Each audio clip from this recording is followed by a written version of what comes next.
अस्सलामुअलैकुम वरहमतुल्लाहि वबरकातुहू। BPSC TRE 4 की तैयारी करने वाले सभी स्टूडेंट का आज के इस क्लास में बहुत बहुत स्वागत है।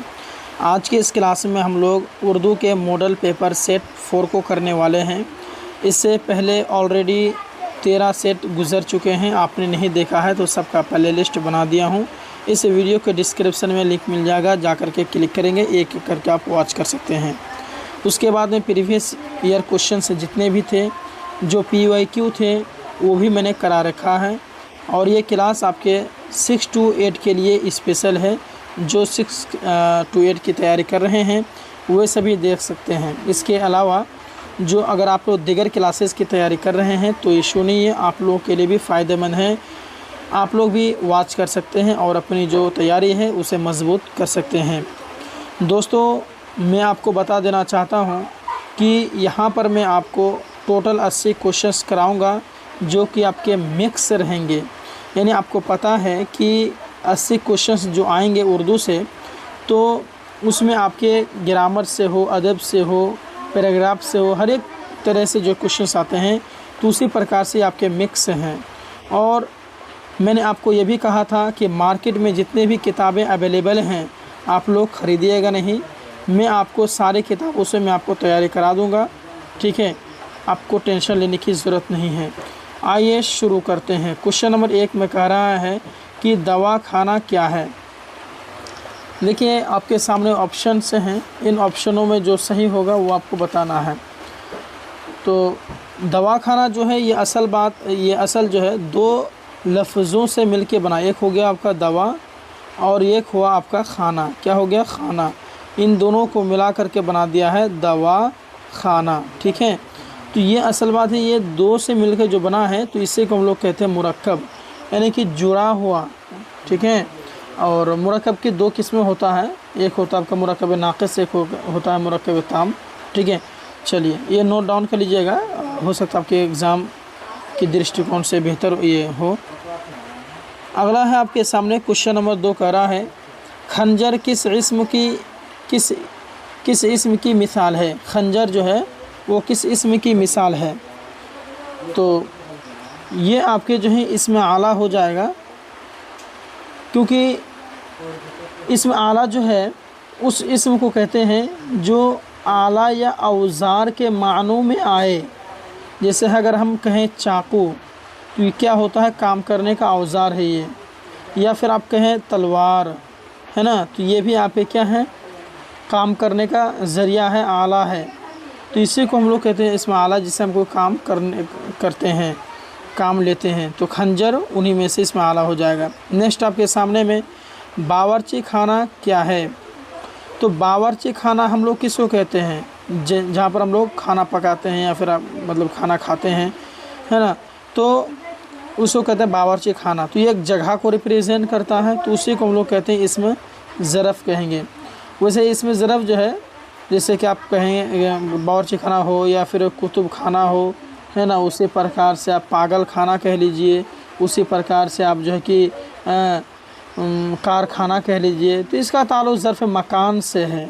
किसे है? ज़र्फ़ मकान। मतलब यहाँ पर ज़र्फ़ ज़मान, इसमें ज़रफ़ आ गया। अगर पूछता कि इसमें ज़रफ़ के कौन से किस्म में है तो ज़र्फ़ मकान होता, ठीक है, क्योंकि जगह को रिप्रेजेंट कर रहा है ये। नेक्स्ट है कि अहमद कानपुर से रवाना हो गया। इस जुमला में कानपुर कौन सी इसम है? कानपुर के बारे में कह रहा है, कौन सा इसम है? तो अहमद कानपुर से रवाना हो गया, ये असल बात है, ये आपके इसमें ज़ात हो जाएगा, ठीक है। ऑप्शन के हिसाब से इसमें ज़ात होगा। क्यों होगा? क्योंकि इसमें ज़ात जो है वह इसम है जो किसी चीज़ का ज़ाती नाम होता है, जो किसी चीज़ का ज़ाती नाम है। तो इसमें कानपुर क्या उसका ज़ाती नाम है कि नहीं है? अच्छा, यानी ज़ाती नाम का मतलब होता है कि वह नाम जो उसे दूसरों से मुनफरिद बनाए, यानी अलग बनाए, ठीक है। अगर हम दिल्ली के हैं तो दिल्ली और कानपुर में अंतर है, दिल्ली कानपुर अलग है, तो कानपुर ये अलग है, तो ये उसमें ज़ात में आता है। नेक्स्ट है आरिफ ने कहा वह बाज़ार नहीं जाएगा। इस जुमला में वह कौन सा ज़मीर है? तो ये आपके ज़मीर मुतलक की मिसाल है, ज़मीर मुतलक की, क्योंकि ज़मीर मुतलक वह इसम है जो अशख़ास के लिए इस्तेमाल होता है, चलिए, नेक्स्ट क्वेश्चन आपके सामने में देखिए कह रहा है कि कुछ तो है जिसकी ये पर्दादारी है, इस में कौन सा ज़मीर है। कुछ तो है जिसकी पर्दादारी है में कौन सा ज़मीर है। तो यहाँ पर हो जाएगा ज़मीर हाँ माशाल्लाह सही जवाब है ज़मीर तनकीर। क्या हो जाएगा, ज़मीर तनकीर, ऑप्शन ये बिल्कुल राइट हो जाएगा। देखिए कोई, अगर हम कहें कोई, ठीक है, या फिर आप कुछ कह लीजिए, ठीक है, तो ये सभी जो है तनकीर के तौर पर इस्तेमाल होता है। तनकीर, इसका परिभाषा ये है कि ज़मीर तनकीर हम उस ज़मीर को कहते हैं जो गैर मुअय्यन शख्स या चीज़ के लिए इस्तेमाल हो, गैर मुअय्यन, ठीक है। तो यहाँ तो कुछ वही हो जाएगा। नेक्स्ट सवाल, नरम में कौन सी सिफत है, नरम में कौन सी सिफत है। तो यह आपके क्या हो जाएगा, सिफत ज़ाती हो जाएगा, ज़ाती हो जाएगा। क्योंकि नरम सिफत ज़ाती की मिसाल इसलिए है क्योंकि इसका परिभाषा समझ लीजिए कि सिफत ज़ाती हम वह अल्फाज है जिससे किसी शख्स या चीज़ की बैरूनी और अंदरूनी हालत व कैफियत का पता चले। लालची बंदर, अगर हम कहें, क्या कहें, लालची बंदर, ठीक है, तो यहाँ पर उसका अंदरूनी बात पता चल रही है, तो वही हो गया, ठीक है। चलिए जी, नेक्स्ट सवाल आपके सामने में क्वेश्चन 8 क्या कह रहा है कि सिंधी, राजधानी, बिहारी कौन सी सिफत है। तो देखिए असल बात है ना, ये आपकी सिफत निस्बती है। जैसे कोई अगर का बिहार से, तो वो क्या बोलता है कि हम क्या हैं भैया, बिहारी हैं, क्या हैं, बिहारी हैं। कोई बंगाल से है तो बोल रहा हम बंगाली हैं या फिर बांग्लादेशी हैं, है ना। कोई पाकिस्तान से तो पाकिस्तानी हैं, भारत से है तो भारतीय हैं। तो ये क्या है कि निस्बत है, ये क्या है, ये निस्बत है ये। तो ये हो गया सिफत निस्बती, है ना। चलिए, यानी कि जिसमें किसी दूसरे शय से निस्बत या लगाव को जाहिर करता है। चलिए नेक्स्ट है कि इश्तियाक पढ़ेगा, इस जुमला में पढ़ेगा क्या, तो फ़ेल है। फ़ेल का मतलब क्या होता है कि जो किसी काम के होने का मालूम पता चले, है ना। चलिए नेक्स्ट सवाल आपके सामने में क्वेश्चन नंबर 10 में है कि देना, खाना, लेना, जाना कौन सा फ़ेल है। तो ये हो जाएगा आपका फ़ेल मुफ़रद हो जाएगा, फ़ेल मुफ़रद हो जाएगा। फ़ेल मुफ़रद मसदर, ये जो मुजर्रद से बनता है, जैसे कि जाएगा हो गया, है ना, लिखा होगा वगैरह। फ़ेल मुरक्कब हुआ है जो मसदर मुरक्कब से बना हो। एक सेकेंड, ठीक है, हाँ सही है, ठीक है, फ़ेल मुफ़रद ही होगा, ठीक है, हाँ ठीक है, फ़ेल मुफ़रद ही होगा, ठीक है। चलिए, तो फ़ेल मुरक्कब हुआ है जो मसदर मुरक्कब से बना हो, ठीक है। और तो जानबे करते हैं, इसका परिभाषा भी आपके लिए ज़रूरी था इसलिए बता दिया, ठीक है। नेक्स्ट सवाल आपके सामने में, असलम मेरे आने से पहले जिद्दह जा चुका था, ये जगह का नाम है। इस जुमला में कौन सा जो है माजी इस्तेमाल हुआ है। तो ये माजी बईद ही होगा, काहे कि जा चुका है बोला ना, तो इसमें क्या है कि जा चुका था बोला है, तो इसमें क्या है कि वो काम जो है हो चुका है, दूर हो चुका है ना, मतलब कि बहुत दिन हो गया है। तो माजी बाइद हम उसको कहते हैं जो ज़माना गुज़श्ता में क़तई तौर पर ख़त्म हो चुका हो, यानी उस काम को हुए बहुत देर हो चुकी है, उसे माजी बाइद कहेंगे। जैसे कि एग्ज़ाम्पल के माध्यम से वह दिल्ली गया था, ठीक है, तो इसमें क्या है कि काम हो चुका है, मुकम्मल हो चुकी है। चलिए नेक्स्ट है, खाना जो है जल्दी ख़त्म करो, यह जुमला किस फ़ेल की मिसाल है। चलिए आप बताइए इसका आंसर क्या होगा।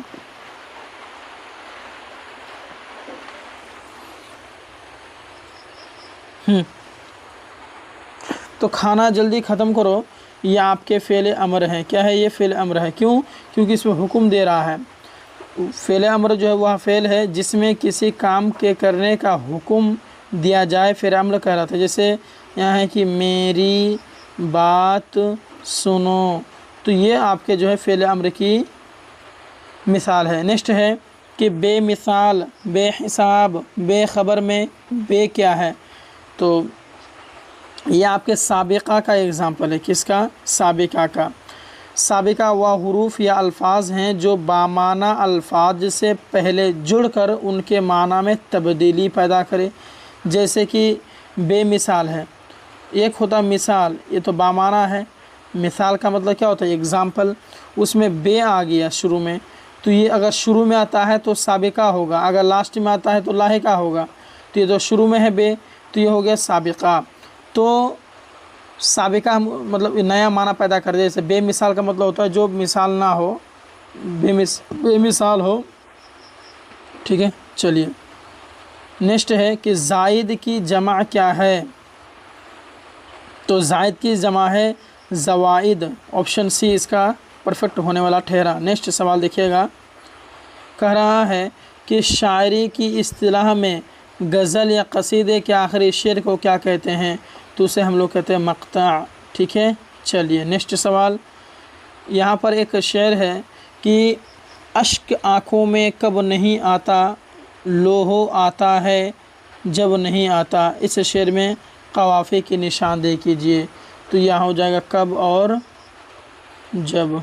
ठीक है, अच्छा वो काफ़िया रदीफ़ से मक़ता, ये सब एक सवाल तो आप पक्का कर ही लें, आएगा ही आएगा।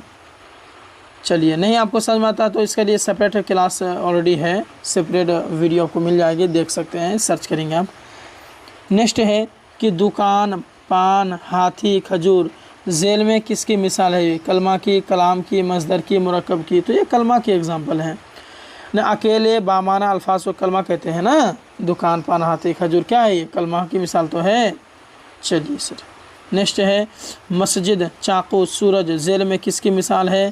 तो ये आपके जो कि मस्जिद हो गया, चाकू हो गया, ये इसमें ज़ात की मिसाल होगा, क्योंकि इसमें ज़ात वह इसम है जिससे किसी चीज़, जगह या शख्स की ज़ात का इनफरादी तौर पर इल्म हो। चाँद, एग्ज़ाम्पल के माध्यम से चाँद भी कह सकते हैं, भेड़िया, अंगूर। चलिए नेक्स्ट सवाल आपके सामने में कह रहा है कि इसमें जमा की मिसाल पहचान कीजिए। अब इसमें जमा कौन है वो बताना। अच्छा, इसमें जमा क्या है जानते हैं? इसमें जमा जो है वह इसम है जो सूरत में तो वाहिद मालूम होते हैं, लगता है वाहिद है वो, लेकिन हकीकत में कई इसमों का मजमुआ उसके अंदर होता है। जैसे कि एक एग्जांपल के माध्यम से मैं आपको कहता हूँ झुंड। तो ये क्या है कि लग रहा है कि ये सिंगुलर लफ्ज़ है, लेकिन ये कई चीज़ों का मजमुआ है ये, यानी इसके अंदर में जैसे कि अगर हम कहें फैमिली, तो फैमिली क्या है? इसमें जमा हो जाएगा फैमिली। ठीक है, क्यों जानते हैं? क्योंकि फैमिली जो है वो क्या है कि शब्द एक ही है, लेकिन उसके अंदर में कई लोग शामिल होते हैं। जैसे अगर हम कहें आर्मी, आर्मी तो शब्द एक ही है, लेकिन उसके अंदर में कई फ़ौज उसमें शामिल होते हैं। तो उसी प्रकार से यहाँ पर जो है झुंड जो है वह इसमें जमा हो जाएगा। ठीक है, झुंड जो इसमें जमा हो जाएगा, क्योंकि झुंड एक चीज़ का नहीं रहता, बहुत सारे लोग रहते उसमें। इस ज़मीर इस्तिफ़ामिया की मिसाल कौन सी है? तो यहाँ हो जाए कौन है? ये ज़मीर इस्तिफ़ामिया की मिसाल। इस्तिफ़ाम मतलब सवाल होता है ना, सवाल होता है। चलिए नेक्स्ट सवाल आपके सामने में 21 में देखिएगा कहा क्या रहा है। देखिए, वह नज़म जो हर किस्म की औरूज़ी पाबंदी से आज़ाद हो उसे क्या कहते हैं? तो उसे कहते हैं आज़ाद नज़म। क्या कहते हैं? आज़ाद नज़म। यानी वह नज़म जिसमें काफ़िया और बहर की पाबंदी ना हो उसे आज़ाद नज़म कहते हैं। बस मत है। ठीक है जी, नेक्स्ट सवाल आपके सामने में देखिएगा। कह रहा है क्वेश्चन नंबर 22 में कि झेल में इसमें फ़ाइल की किस्म क्या है? झेल में इसमें फ़ाइल की किस्म क्या है? तो समा हो जाएगा। क्या हो जाएगा? इसमें फ़ाइल समा, इसमें फ़ाइल, ऑप्शन बी बिल्कुल राइट। देखिए, इसमें फ़ाइल की दो किस्में हैं, इसमें फ़ाइल समा और एक इसमें फ़ाइल क़ियास। तो इसमें फ़ाइल समा वह इसम फ़ेल है जो हर फ़ेल से नहीं बनाया जा सकता। उसके आखिर में वाला लिखा रहेगा, हारा लिखा रहेगा, एक लिखा रहेगा, री लिखा रहेगा। जैसे लकड़ हारा, कुल्हाड़ी, लोहार, इसमें फ़ाइल समा ये इसकी मिसाल हैं। नेक्स्ट सवाल आपके सामने में, दर्ज झेल में ज़मीर गायब की निशानदेही कीजिए। ज़मीर गायब, तो ये उस हो जाएगा, ये ज़मीर गायब की एग्ज़ाम्पल है। ज़मीर गायब वह ज़मीर है जो गायब या गैर मुअय्यन मौजूद शख्स के मुतालिक इस्तेमाल हो, उसे कहते हैं। जैसे कि मसलन वह हो गया, उन हो गया, उस हो गया, उन्हें हो गया, उन्होंने हो गया। नेक्स्ट सवाल, जिस सिफत से गिनती ज़ाहिर हो उसे क्या कहते हैं? तो उसे हम लोग कहते हैं सिफत आददी। ठीक है।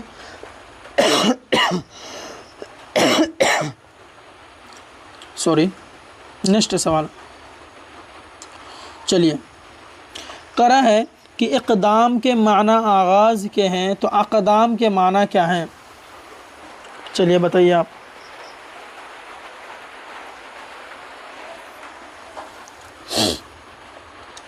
चलिए, हाँ, तो देखिए, कदम की जमा इक़दाम है। किसकी जमा है? कदम की जमा क्या है? इक़दाम है, इक़दाम है। ठीक है। चलो, तो इक़दाम के माना आगाज़ या कदम उठाने का अमल है, और लफ्ज़ अक़दाम है ना, क्या है? अक़दाम। तो इसके ये जो है कदम की भी जमा है। ठीक है। चलिए नेक्स्ट सवाल, अला है कि माशाअल्लाह आपने क्या खूब काम किया, इस किस किस्म का जुमला है? तो ये जो है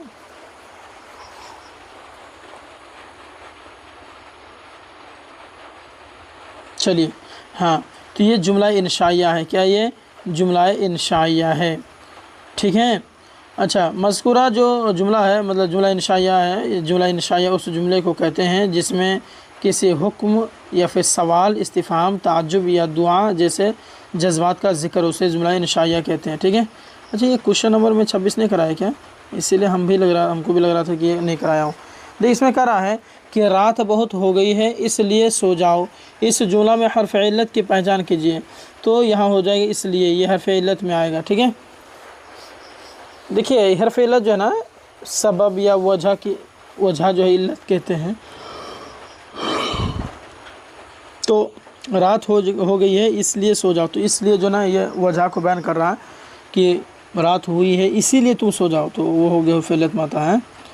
नेक्स्ट सवाल आपके सामने में कि ख़त लिखने वाले को मुखातिब करने के लिए जिन अल्फाज का इस्तेमाल किया जाता है उसे क्या कहते हैं? तो जिन अल्फाज का इस्तेमाल किया जाता है उसे अलक़ाब कहते हैं। क्या कहते हैं? अलक़ाब। ये लक़ब की जमा है। तो ख़त लिखने वाले को मुखातिब करने के लिए जिन अल्फाज का इस्तेमाल किया जाता है उसे अलक़ाब कहते हैं। चलिए जी, नेक्स्ट सवाल आपके सामने में,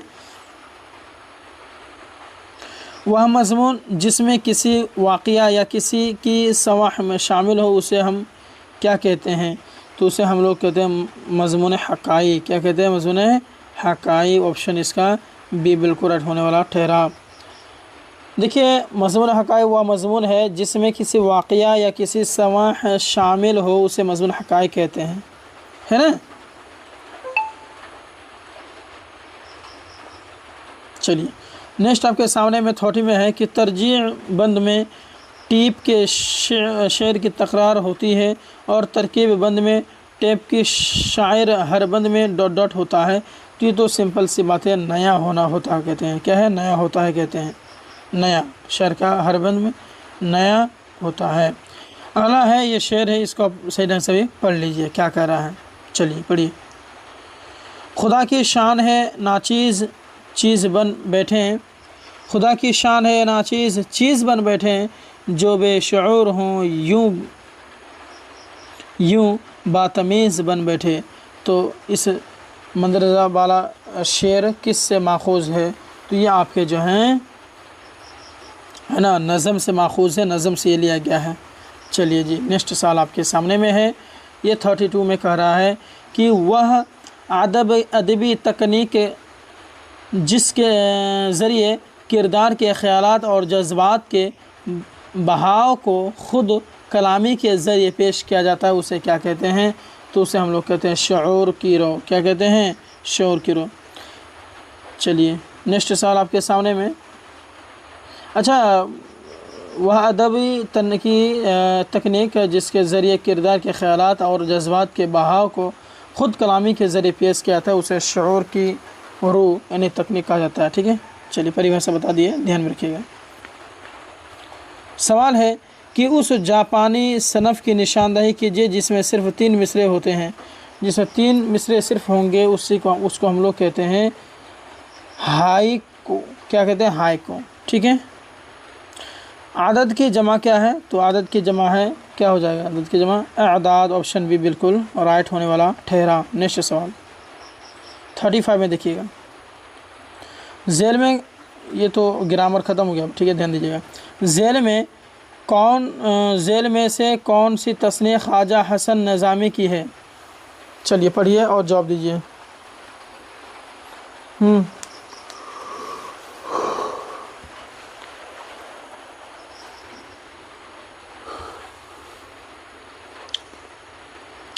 तो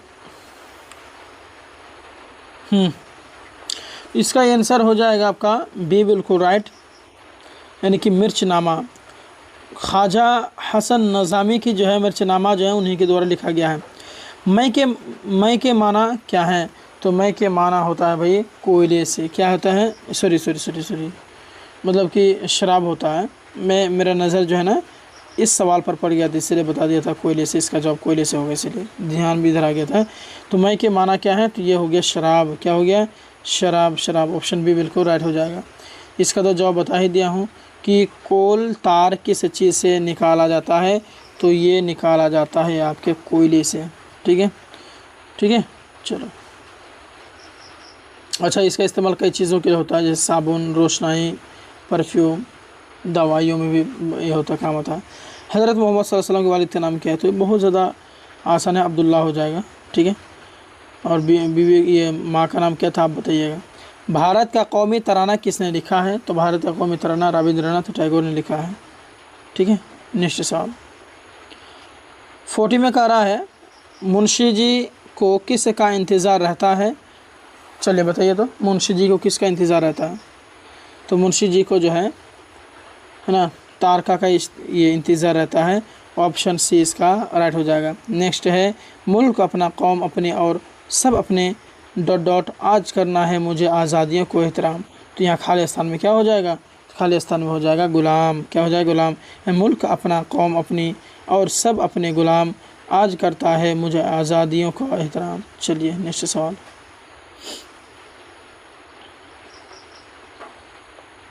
कह रहा है कि मकरूज़ लफ्ज़ के माना क्या है? तो मकरूज़ का मतलब होता है जो कर्ज से डूबा हुआ हो, जिसे हम लोग कहते हैं कर्जदार। ठीक है, चलिए नेक्स्ट है कि माहियत के माना क्या है? तो माहियत के माना है हकीकत। क्या होता है? हकीकत। ऑप्शन आपका सी परफेक्ट होने वाला ठहरा। नेक्स्ट है कि हॉकी का खेल फ्रांस में ... के नाम से जाना जाता है। क्या हो जाएगा? हॉकी को किस नाम से जाना जाता है? तो हॉकिट। क्या है? हॉकिट। ऑप्शन सी बिल्कुल परफेक्ट होने वाला ठहरा। हज़रत मौलाना मोहम्मद अली जौहर की वालिदा का नाम क्या है? तो वालिदा का नाम है बीबी अम्मा। क्या नाम है? बीबी अम्मा। नेक्स्ट सवाल आपके सामने में, नज़ीर अकबर आबादी का मज़ार किस शहर में है? तो आगरा शहर में है। नज़ीर अकबर आबादी का मज़ार आगरा शहर में है। नेक्स्ट है कि बिलबिला उठना मुहावरे का मतलब क्या है? तो बिलबिला उठना का मतलब होता है शदीद तकलीफ़ महसूस करना, बहुत ज़्यादा तकलीफ़ महसूस करना। चलिए नेक्स्ट आपके सामने में कि मौलाना आज़ाद पहली बार किस उम्र में कांग्रेस के सदर हुए? तो 35 साल के। ठीक है, सॉरी ऑप्शन ये नहीं बल्कि सी होगा। चलिए जी, नेक्स्ट है कल्पना चावला ने दूसरी बार खलाई सफ़र कब किया था? तो दूसरी बार क्या था? चलिए, तो दूसरी बार जो खलाई सफ़र किया था वो आपके जो है 2003 में किया था। ठीक है, और पहली बार 1997। ठीक है, दूसरी बार जो 16 जनवरी 2003 को। ठीक, चलिए नेक्स्ट आपके सामने में कि हज़रत उमर बिन अब्दुल अज़ीज़ अपने इर्द गिर्द ... को देखना पसंद नहीं करते थे, खाली जगह को दोस्तों से भरिए। तो हो जाएगा, ये हो जाएगा खुशामदियों को पसंद नहीं करते। ठीक है, नेक्स्ट आपके सामने में कि आम के आम गुठलियों के दाम मुहावरे का मतलब क्या हुआ? चलिए जवाब दीजिए। तो आम के आम गुठलियों के दाम मुहावरे का मतलब होता है कि दोहरा फ़ायदा। ज़ेल में दुरुस्त इमला की निशानदेही कीजिए। तो दुरुस्त इमला हो जाएगा बी बिल्कुल, यानी कि खिलाबाज। ये सब इसमें गलत है, सॉरी। चलिए नेक्स्ट आपके सामने 53 में कह रहा है कि पहले काम बाद आराम, ये किस नज़म किसकी नज़म है? तो ये आपके तलोक चंद महरूम की नज़म है, ठीक है। उनकी पैदाइश जो है 1887 में हुआ था, पता आपको। चलिए नेक्स्ट आपके सामने में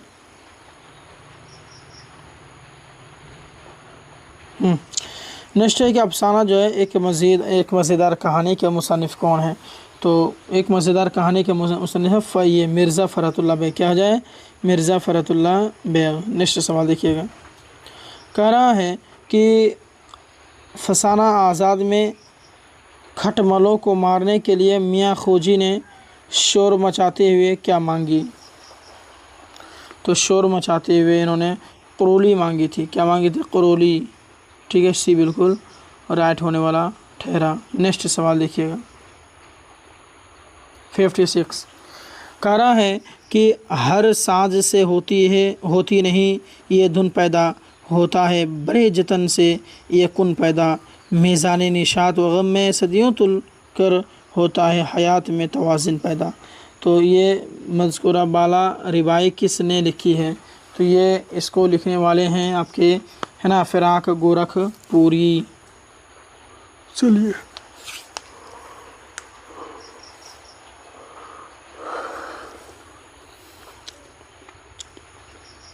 नेक्स्ट आपके सामने में कि अफसाना जी आया साहब में इंस्पेक्टर साहब की आवाज़, है ना,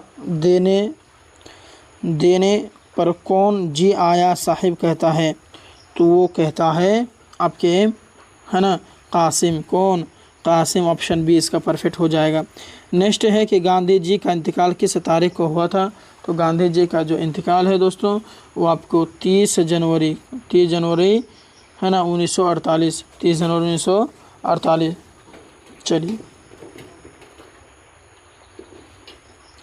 नेक्स्ट आपके सामने में कि क़िरतुल आइन हैदर को ज्ञानपीठ अवार्ड कब मिला था? तो क़िरतुल आइन हैदर को ज्ञानपीठ का अवार्ड जो है ना, 1989 होगा, 1989 में मिला था। नेक्स्ट सवाल आपके सामने में देखिएगा अगला, अमृत वाला आ गया, क्या खूब रंग जमा गया, जो है मेरा पानी रहे गर्मी ना गरानी, पियो मेरा ठंडा पानी। यानी अमृत वाला आ गया, क्या खूब रंग जमा गया, जो है मेरा पानी रहे गर्मी ना गिरानी, पियो मेरा ठंडा पानी। ये जो है किस अफसाने का हिस्सा है? ये जो है आपका किस अफसाने का ये है? तो हो जाएगा लालच। क्या हो जाएगा? लालच। नेक्स्ट है डॉक्टर जाकिर हुसैन की पैदाइश कहाँ हुई है? चलिए बताइए कि डॉक्टर जाकिर हुसैन की पैदाइश कहाँ हुई है? तो ये हैदराबाद। क्या हो जाएगा? हैदराबाद। नेक्स्ट आपके सामने में कि भवाली नैनीताल से कितनी दूरी पर वाक़ है? तो यह आपके जो कि 7 मील। कितना? 7 मील। नेक्स्ट आपके सामने में कह रहा है कि गालिब के आबा व अजदाद कहाँ से हिंदुस्तान आए थे? गालिब के, तो ये आपके जो है ईरान हो जाएगा। क्या हो जाएगा? ईरान। नेक्स्ट है यूँ तो मिलने को बहुत पैरो जमा मिलते हैं, जो मोहब्बत से मिले ऐसे कहाँ मिलते हैं? तो ये आपके जो है कि कलीम आजिज़ हो गया। क्या हो गया? कलीम आजिज़ हो गया। ये उसी की तख्लीक है। नेक्स्ट आपके सामने में कि खुदा बख्श खां का मज़ार कहाँ है? चलिए बताइए।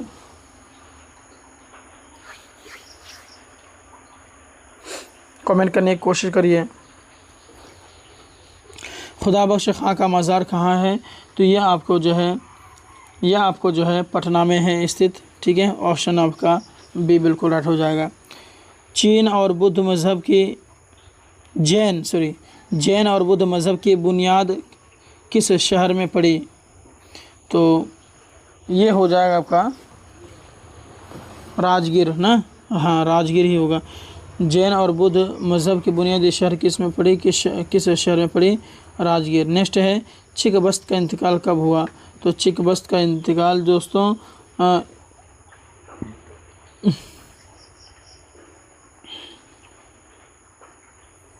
चलिए बताइए चिकबस्त का जो इंतकाल है वो कब हुआ था? तो 1926 में। कब?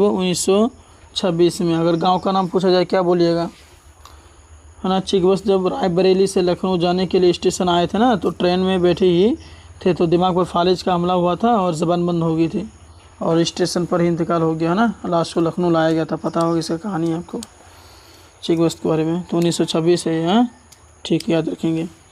चलिए नेक्स्ट सवाल आपके सामने में कि अफसाना जो अक्लमंद लड़का है में कौन लल्लू कौन था, तो ये आपके हो जाएगा, है ना, कल्लू का भाई।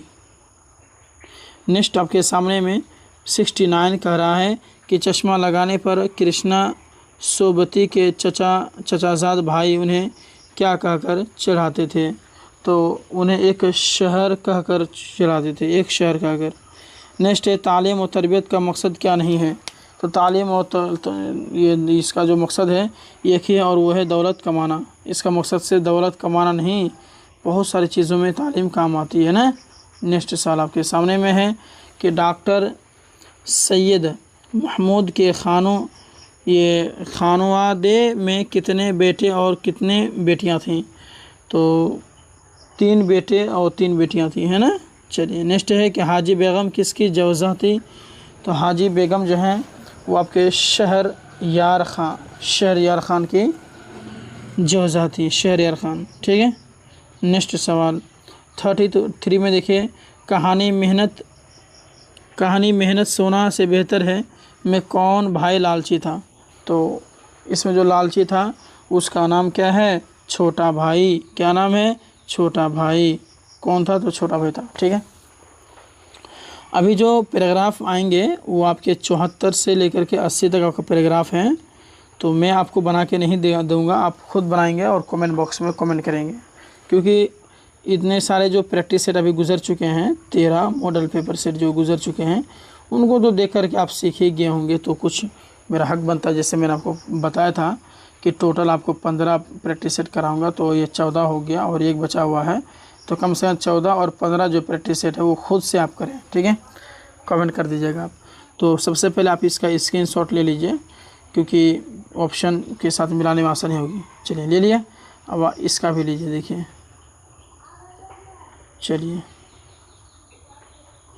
इनका भी जन स्क्रीनशॉट आप ले लीजिए। चलिए ले लिए। अब सवाल का लीजिए, क्वेश्चन नंबर 74 और 75 का ले लीजिए। ले लिए, चलो अब 76 का लीजिए। सब खुद से बनाइएगा आप, ये उसमें छांटिएगा आप, ठीक है, पैराग्राफ से।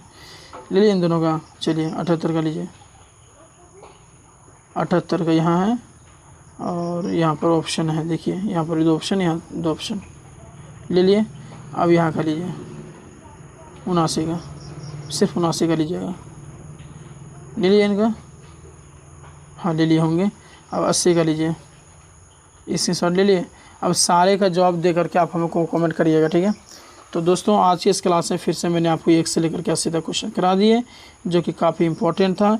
इसी प्रकार से आप हमारे साथ जुड़े रहेंगे, अपने इस वीडियो को अपने दोस्तों में साझा कर देंगे, ताकि सभी को इस चैनल के बारे में जान सके और सब कोई ज्वाइन हो सके। तो मिलते हैं नेक्स्ट क्लास के साथ में, तब तक के लिए धन्यवाद। अस्सलाम वालेकुम वरहमतुल्लाहि वबरकातुहू।